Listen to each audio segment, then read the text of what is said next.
I've said it from the beginning that I believe Battlespirit Saga will be Bandai's funnel to giving a lot of collabs on IPs they typically can't do big card games for. And woo, it started. Hey everybody, it's Espira and we're back with another Battlespirit Saga video. This time talking about huge announcements in regards to everything that's happening with the release of new sets, with collab cards, with organized play in regards to Battlespirit Saga, and it's very exciting.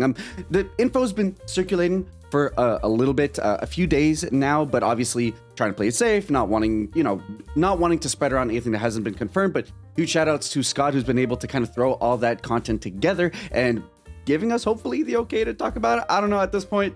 Public's information out of my hands, but either way, a lot of exciting things to talk about. We're going to be jumping into collabs and then jumping into what organized play is going to look like. So we'll transition into there and just jump right into it. So kicking us off, we have the first May box buy promotion, where if you buy a couple of boxes, you're going to get yourself a Tamagotchi collab altar, which is super sick. Again, these slides coming over from Scott's channel, so the London's Player Guild, I believe. I'll let the link in the description below. So hi Scott, how you doing? Just gonna go here because it actually is just the best spot to be able to talk about this. So Battlespirit Saga May box buy promotion, Tamagotchi collaboration cards at your local game store, which is nuts, man. Here's the thing. Someone threw around a joke about Tamagotchi with me when I was in Vegas. I'm like, oh, haha, because I was having the discussion again that, like, to me, Battlespirit seems like Bandai's way of funneling IPs they typically can't do collabs for in their other games because they're IP games, right? You can't throw a Tamagotchi collab in One Piece, Dragon Ball, or Digimon just because of the way that licensing works. So this is their perfect way to be able to funnel that. Did I ever think that would lead us to a Tamagotchi collab? No, but I mean, here we are. So this one specifically being for BSS 01, which is great. Having more incentives to buy boxes from stores, especially given that a lot of people have gotten their product early based on the launch event, I think is a really good initiative to at least kind of bring back local game stores. So all brick and mortar stores carrying BSS products, which means everybody, doesn't just mean early access from my understanding. And you get one pack when you purchase 2 booster boxes of BSS 01. So it's a 2-for-1 buy a box. Typically buy boxes are 1, but you're going to get typical buy boxes alongside. So it's not unheard of. It's a little expensive, but I mean, hey, the 2 cards being Where Stars Are Born, which is the Star Dragon's Nexus. It's not a great card, but hey, I don't think you're getting these for their playability. Drowsy Fumes is pretty playable. It's the one that gives something minus 2k. Oftentimes in the type of yellow decks I can play it's actually for free. So we'll have to see in terms of how the distribution is for both. I assume it's a likely 50-50, but hey, maybe one of them is short printed over the other. But super sick. I definitely want them just for the collection. I'm not the biggest collector, but like this is just so cute and out there. And I think is like, Tamagotchi is one of those, like, it's niche but not niche, right? Like everyone had a Tamagotchi. At one point or another, you just knew what it was. So to see like that come back, I think is going to carry a lot of weight in terms of like this game really being a way where people who love these kinds of collabs can kind of get in and at least pick up the game. And are all of them going to stick to it? No, I think some people will just pick up the Tamagotchi card and call it a day. But hey, I think it's a great way to try and introduce new people into the game, and maybe some people stick with it.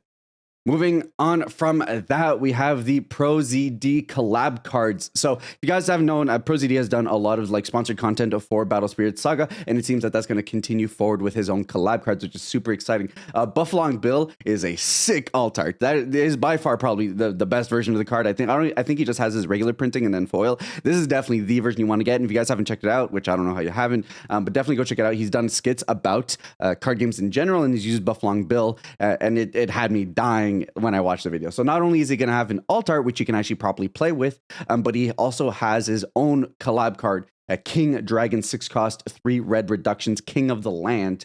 It is a spirit, and on levels 1, 2, and 3, one summon, you get to skip a cutscene. When the spirit attacks, send your regards. And when you save the Princess Haruko, you'll never save Prince Haruko. So very funny, super glad. It is dope that not only are they giving, because oftentimes collaboration cards are like just keepsakes. You can't actually play with them. It is nice that they're giving 2, that you have the one that represents the ambassador, the creator, whatever, and then the alternate art that allows you to be able to actually play with the card. I think that balance between the 2 is super sick. It means that, hey, I get to play with ProZD and I get to have one for collection. That's very much his own iconic thing. The thing with alt arts is, unfortunately, they don't give a sense of what that person or that character what are, because you're just taking the abilities from something else. So I think having 2 cards, while obviously is more work, is nice in that it gives you the ability to have both a card that's very representative of the person you're collabing with, but 2, a card that you can actually play with. Very, very nice. So an exclusive kit for early access play stores. So these are only for the early access play stores or early adopter stores, featuring our first ever influencer collab cards. which means that we're probably going to get more. So, hey, if y'all can subscribe, that would be dope. One day, maybe we'll get an Espira card, which would be super, super sick. Kit contents, ProZD collaboration cards of 2 types. You also get the Tamagotchi cards, so that's cool. You also get those as well. So not only for May, but I guess you'll also be able to get the Tamagotchi ones. Or maybe you get the same kit and one of them's only for May and one of them's only for June. Not too sure how the distribution is going to work out there. You get core cases and event packs. So these will be used as prizing for store events. So, you show up to your weeklies, not only will you get event packs or TP packs, but you'll also be able to get cards like these collab cards. Super, super sick. Moving on from that, we also have the Mobile Suit Gundam collab card. So it's already been announced that set 2 will have alternate art collab cards. But I guess not only alternate art. Oh, okay, yeah. Okay, this is how. I was wondering how they're going to do it, right? So for this set, the collab cards are alternate arts. If you guys have ever played with Magic the Gathering, where they did the Godzilla set, it's very similar to that, where you're gonna have alt arts of inset cards. So here we have Beam Rifle, which is actually an alt art of Thorn Prison, which is a 4-cost 2 green reduction, because this will be the set that green is introduced with a main flash. Your opponent selects 2 of their refresh spirits and they exhaust them. So honestly, very playable card. I think this card will actually see a ton of play in the format, and we have the Gundam version of that. So we have, 6 or 7 collab cards, and then one of which is a box topper, and we're still trying to figure out what that is. And this will be one of our first that we see. So very excited. I think English is going to have the first ever printing of a Gundam Wing card, which is sick. Glad to know that Battle Spirits Saga gets to have some exclusive stuff first before Japan gets their hand on them, which keeps us things fresh to know that we'll all be getting our own original product too as well. So that's exciting. Already kind of been announced. Not a huge information leak aside from Beam Rifle itself, which is very exciting. And then we have store tournaments. I'm actually going to go ahead and move myself down here just so that I don't block out important information at this point. So now we're jumping into organized play. So the first part were all the collabs. Here's all the organized play stuff. So it'll start with store tournaments, which will then lead into higher organized play. So Battle Spirits Saga store tournaments from May 2023 onwards. Compete with friends at casual store tournaments. So this is going to be your Friday night Battle Spirits, right? Your locals, the events that you play every single week for any other card game if you are a part of that. Regular store tournaments bring BSS competitions to your local game store with new prizes around each main product release. Join your fellow summoners to have fun and get exclusive prizes. So you're going to get your TP cards, which is what we see on the right. And here we actually see the first time this angel. So on levels 1, 2, and 3, during your attack step, if you neg one of your opponent's cards to 0 and kill it, it'll become a level 3, which then it has luster. So it's basically a very cheap way to be able to get a chunky luster body, which is pretty dope. So it'll most likely see play in the luster decks. And then you'll also get your tournament pack winner promos. So you get this one here. It says the winner stamp. I do hope that these winner stamps are actually gold stamped. I know One Piece does winner stamps that are literally just printed on the card, but they're not actually foil or anything like that, which is kind of disappointing. So my one hope is that for these store tournaments, they're actually foil. That'd be great. If they're not, it's kind of neg. This one has a level 2 and 3 on summon, draw 2 cards, which is dope. I do want more abilities that are on summon on higher levels, because it means that you can play around things that are on summon by just making a level 1 when it comes in. But also, right, it just provides way more playability to cards in terms of like having that flexibility of when you want to do things. Obviously, it makes it more expensive to draw 2 cards, but drawing 2 cards is pretty busted anyway, so I don't necessarily mind that it's on a level 2 or 3. From the store tournaments, we have the store championships. This is just typical to any other store championship. In Bandai games, typically they tend to tie invites to national events with them. I don't believe they're going to be doing that here from the looks of it. We're going to be seeing the organized play structure in just a second. So I don't believe this is what's going to be. So this is very much more typical to, I think it's game night or game day for Magic the Gathering, where every set release you have one tournament that's really there to be able to see like, hey, you are the store champion, and also here's some exclusive prizing for that. I know for Dragon Ball, they've given away like alternate art versions of cards, and here they're going to continue that. We're going to get for the winner an alternate art version of Nebula Dragon Andromeda, which is sick. I do love that alt art. It looks significantly better than the stamp ones we got at the launch event. And then Big Bang Energy, super dope. Definitely one of the cards that I think would benefit from an alt art, and this one looks absolutely cracked. So very exciting. A competitive step above store tournaments. Win a store championship, become top level local BSS summoner, and get awesome prizes. For local game stores, kits include a poster and a wonkling, which we can kind of see right here. Stores are also eligible for a free tapestry, which is super dope. Free advertising, support the stores, all about it. Very cool. Not much to say about that. It is a glorified locals. you're more likely to get players who travel for these because they want to be able to get the prizes. But by travel, I mean like, hey, there's a store 2 or 3 hours away holding their store championship. We'll go over to that one. So if you're a store, try and coordinate with the stores that are within a 2 to 3 hour radius from you, just so that you guys can maximize on the players going to all of your events. But other than that, I mean, hey, it's dope. It's cool. Whenever I can, I'll definitely be showing up to these to be able to get my hands on these cards. Then from local play, we're jumping over into organized play, which is super exciting. This is my bread and butter. I absolutely love this. I love competing. I love participating. I love talking about the metagame. And finally, we have some form of structure about how this is going to look. So Battle Spirits Saga organized play cash prize tournaments. We do know that Battle Spirits is going to be a cash circuit tournament. So we'll just go ahead and read through basically from where we start to how do we get to World Championships. Competitive play with cash prizes on the line only at these in-person events. No online events, which is pretty huge, right? I am someone who's partial to hybrid structures because I do believe ease of access is really big in a lot of games. A lot of players play competitive that almost never would have, and the more players playing the game, even if it's not the most competitive, is better than not enough players playing at all. That said, I do think when you're talking about cash prizing on the line, webcam games are scuffed. So I do like that they're at least tightening that up. Maybe there'll be webcam events where cash prizing isn't on the line. And I think that's also a valid path. I think there should be something for people who can't travel. Obviously, local store tournaments fulfill part of that. But this circuit in particular being in person, pretty big deal. The cycle of play for each booster box leads to the World Championship. So it starts off with a grand open into a Pro Tour, into the World Championship.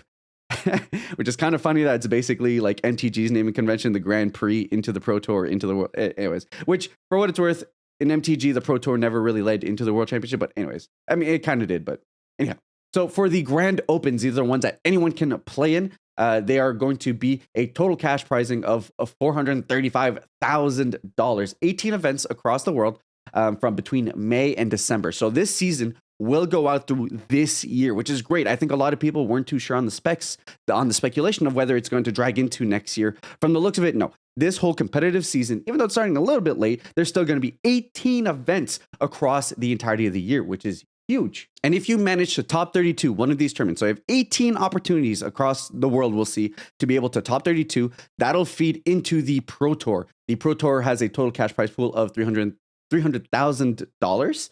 And have 3 opportunities. So basically every set release from the looks of it is going to wrap up with a Pro Tour, which is very exciting, for a total 192 players. I will say 192 players is odd because as we can see, the 3 Pro Tours feed into the World Championship, and that's also 192 players. 192 players doesn't break down into a very smooth tournament structure, especially given that Bandai tends to do their whole until undefeated thing. So you would assume the next step over is 256, right? In terms of good structures, you want to go by exponents of 2, which means it's 128, and then after 128, you're aiming for 256. There is a chance in which there's going to be last chance qualifiers. This isn't confirmed. No one's even mentioned it. But the way the numbers plays out, I wouldn't be shocked if there were additional slots for there to be a last chance qualifier where people can travel to go to it. Which would make sense because as the Pro Tour, as the World Championship is playing out, it means that there'd be player on scene for side events after the LCQs, which is how really TOs make their money on this event, is basically side events. Either way, that is just even more speculation on top of this. But nevertheless, the Pro Tour then, if you top 64 a Pro Tour, which you'll have 3 opportunities to do so, you will jump into the World Championship, where the World Championship prize pool will be $265,000. The number breakdown is a little bit weird, but that's probably because first place walks away with like $100,000, and the way that it breaks down between top 16, top 32, who knows, is how that spreads out. But nevertheless, that is a total season prize pool of $1 million, which is super exciting. So in terms of how this breaks down on the event schedule, over the year, we'll hold cash prize tournaments leading up to the World Championship. Each Pro Tour Finals is based on the booster set release, so players can jump in at any time. That one is weird, right? Like, are they basically saying that Pro Tours are going to be set constructed, which means like we can only play with set 2, we can only play with set 3? I'm not entirely sure. Or is it their way of saying that like, hey, Pro Tours are going to line up with the set release, which means players can pick up decks featuring set 2 or set 3 cards, which then would allow them to I'm not sure, right? Like, I have no idea what this is saying.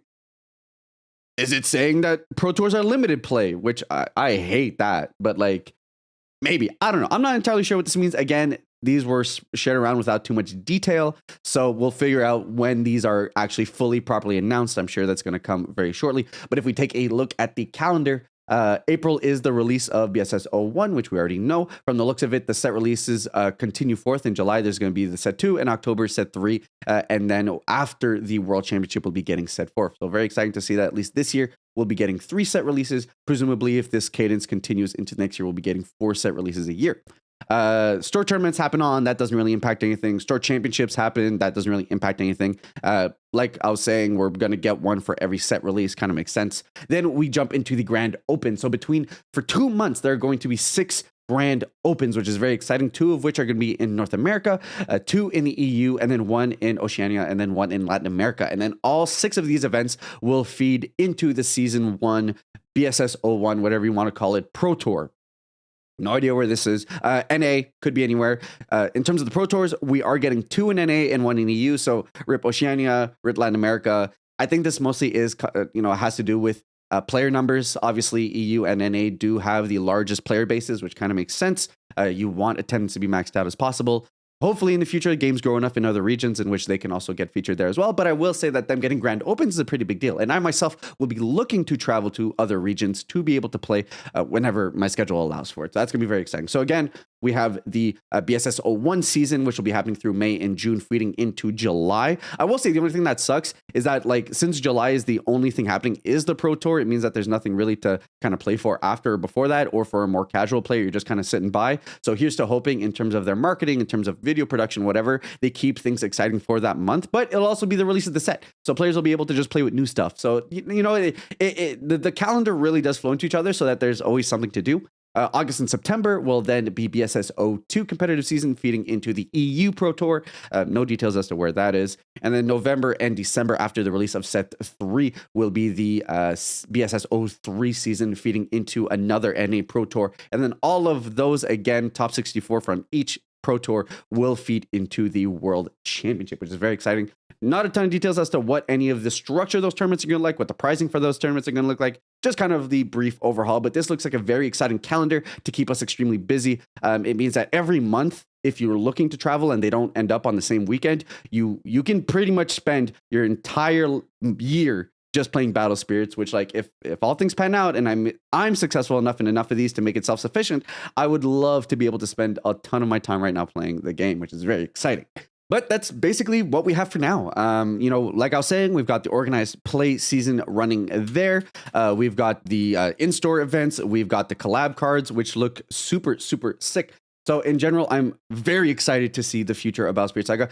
For what it's worth, these aren't quote unquote officially announced. They got spread around the internet, and then some content creators got the okay. So I'm like, hey, if other content creators got the okay, I figure the information's fine to share. So here we are on my front.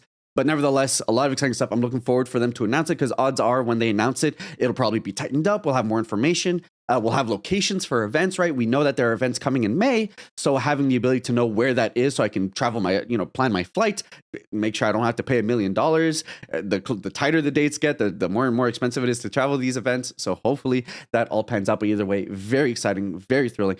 I want to know more, right? Like it at least gives me the confidence to feel ready to be able to jump into this game competitively. From a more casual standpoint, it's nice to see that they're supporting stores and giving them ways to be able to move boxes. So a lot of exciting things going on. I'm super hyped up. I am reinvigorated into looking into the competitive aspects of this game. And I'm not gonna lie, I'm looking to spike events. I'm looking to travel. I'm looking to hunt it down. I'm looking to lock down my spot for Worlds. One thing that I want you guys to know, I've been thinking about doing a path to Worlds, a road to Worlds vlog. Let me know if you guys are excited for that. Comment down below if that's something you want to see. If you look on my channel, Road to Worlds is something I did for Dragon Ball. There were 5 or 6 episodes I released, and they were vlog style of me, the events I play in, kind of how I feel about the game, and kind of the path I did to be able to get to Nats at the time. I think it was Rats, so Road to Nats. That ended because the pandemic happened. But nevertheless, I think I want to do something again for this. So if that's something you guys are excited in, let me know. You guys excited about the news? You guys want collab cards? Are you guys going to be able to play in the event or looking to? That also, let me know down below. Either way, guys, I'm super excited. Going to be covering this game for quite a bit from what it seems to, and that is hype. So with that said, I'll catch you guys on the next one.